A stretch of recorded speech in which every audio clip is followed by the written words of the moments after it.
Good evening, or night, or morning, or whenever you are, ladies and gentlemen. But today for us, it is the 22nd of March, 2013, which Beatles fans may recognize as the 50th anniversary of their first album, Please Please Me.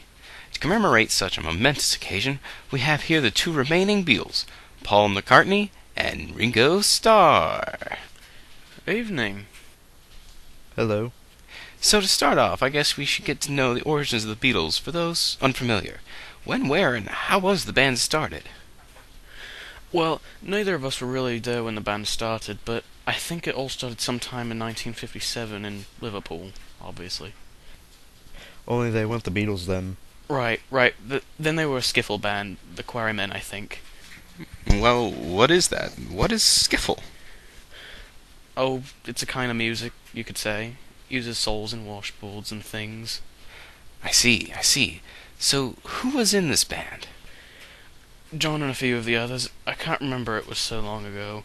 I joined late when we were starting to change the name. We met in secondary school, John, Stu, Sutcliffe and I. Speaking of names, how did you decide on the Beatles? Well, we chose to have Beatles somewhere as a reference to Buddy Holly. First we were the Silver Beatles, then just Beatles, but then we went for a different spelling before deciding what we did. I see. Now, you mentioned the Quarrymen, but what was the original Beatles lineup? Well, originally it was John, me, Stu, and Pete Best on drums. I took John and Tillett and George in. And when did you come in, Ringo? Our manager at the time said Pete didn't fit the group dynamic or some such. Didn't want the hair, the bob.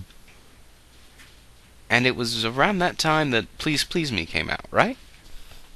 Right, and by the end of the year is when it all really took off with the second one. Beatlemania. Yeah. Well, seeing as it's now the 50th anniversary, could you tell us a bit about the album itself? Well, I can tell you that it took a bloody long time. Over 9 hours, was it? Yeah.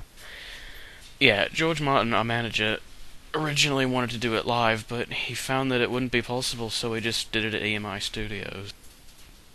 Martin said it was a broadcast, more or less. And we all know the outcome to all that. We all were the first to write and perform your own pieces, right?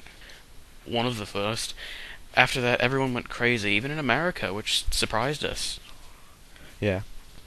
In fact, I think you were the one that said there wouldn't be many people at the concert.